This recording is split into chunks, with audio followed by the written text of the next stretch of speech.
Hey, what's up guys? I hope you're all doing well and welcome back to another banner review. We have the Halloween Part 2 banner here. The characters and dragons featured in this one are limited, so you can only summon them right now. We do have the Mega Man collaboration coming up real soon during winter, so let's see if this Halloween banner is worth spending Mega Man's Wormite on. Alright, so one of the featured 5 stars is Halloween Mim. She's a support flame axe, and that's actually new. We've never gotten a support axe unit before. So far they have all been defenders and attackers. Her being a support class of course means that she should have support skills, which she does. Unfortunately her wiki page hasn't been updated yet with the damage mod, so I'm not sure what they are. However, I can kind of estimate based on my own experience, her skill 1 deals really mediocre damage, and I think it looks to be around 500%, which is not that good. The base damage isn't great, but that mediocre damage is backed up by the defense down effect.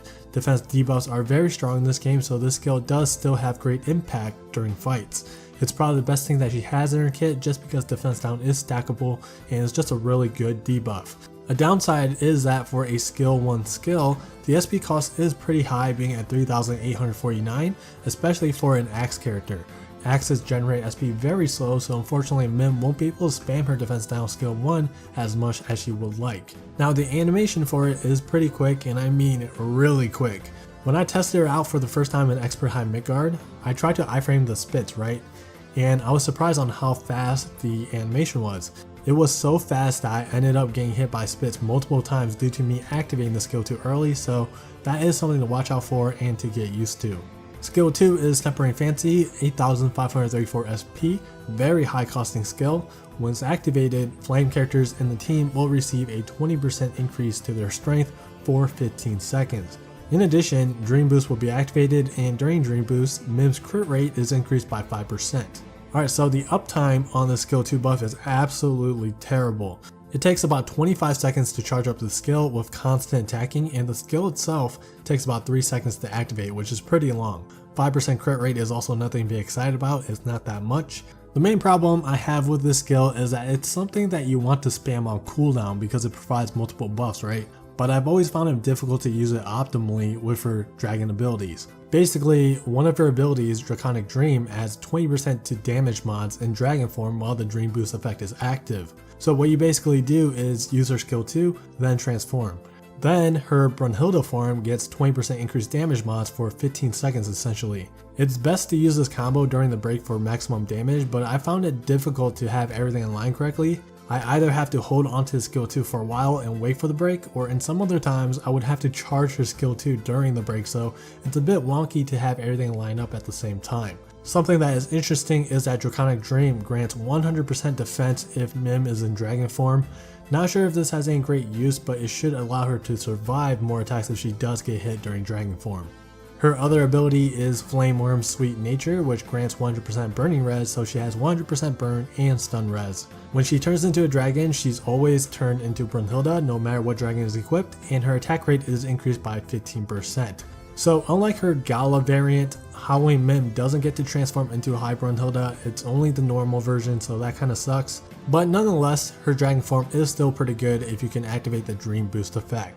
Now her co-ability is new, it's critical damage plus 30%. I think this is by far the worst offensive damage co-ability.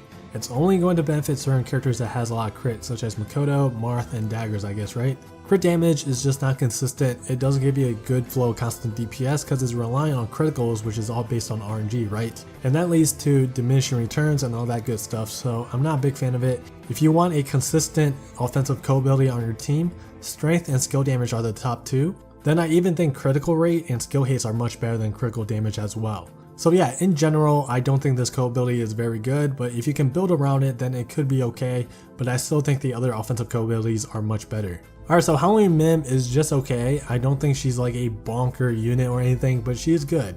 I think her kit is kind of wonky in the sense that she's a support unit that would like to stay in human form to spam buffs and debuffs, but then there's the other side of her that's focused on her dragon form. Her abilities add nothing to her human form, so for the most part, she's basically being used as if she has no abilities at all. She'll only be able to use her abilities about 2 times per fight since Halloween Mim doesn't have a skill that fills her dragon gauge like what her Gala form has. She's definitely not OP, she's just good, let's leave it at that.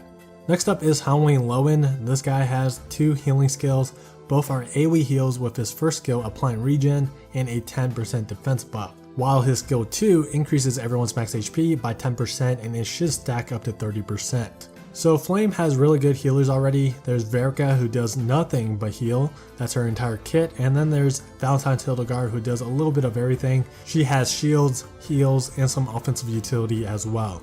Lowen is unique enough to separate himself from the other two healers, I think. Lowen is able to help the team survive opening blasts in High Midgard Trials. If he can reach 100% skill prep, he can grant his whole team a 10% defense buff and increase their max HP by 10%. Why is this important? Because, well, in Expert High Midgard Trials, he can enable teams to run double DPS prints without the presence of any defensive co-ability. The good news is that he has innate 75% skill prep, so all he would need is 25% more from either a worm print or one of those void staves that grant skill prep. He does have Force Charge, which fills 25% of his skill gauge when his Force Strike connects, so you could use that to fill the rest of that 25%, but keep in mind that a staff character's Force Strike has 3 hits to it, so you would have to cancel the Force Strike as soon as the first hit lands, or else you'll waste the other 2 charges of Force Charge. His resistance is Sleep, which may make players shy away from using him for High Midgard Trials, but don't worry, Sleep Res characters can perform perfectly fine in High Midgard Trials, especially if the character is ranged. Ranged characters can avoid High Midgard's attacks quite easily as long as the baiter knows how to bait properly.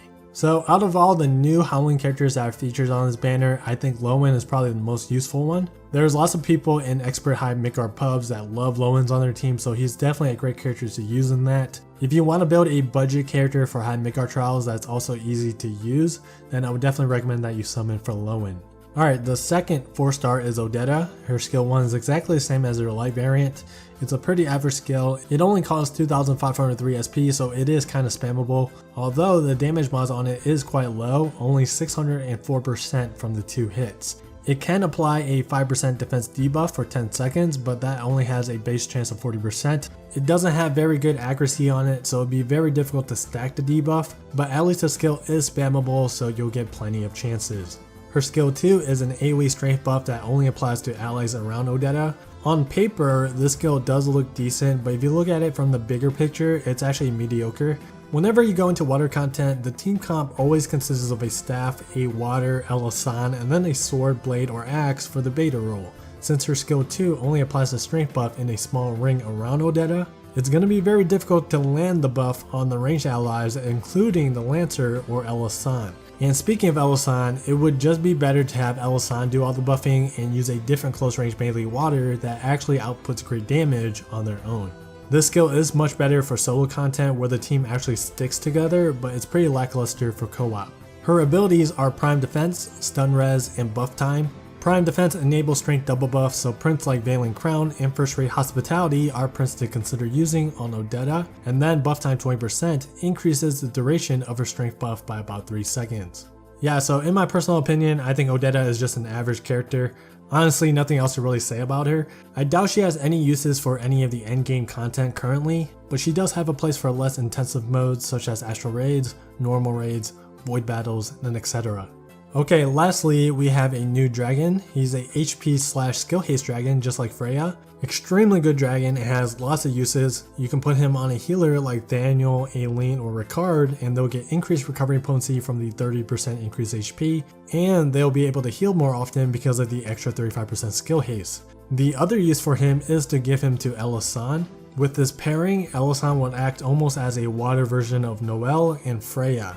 Elasan is mainly used as a buffer only, so having this dragon on her will greatly increase the uptime of her skill 1 AoE strength buff. I'm not sure how much skill haste Elasan needs for the 3rd breakpoint. I know that she hits a breakpoint at 9% and 23% skill haste, but I'm not sure what she needs beyond that. But anyways, there's no question that Halloween Maritismus is the best unit to pull for out of this entire banner.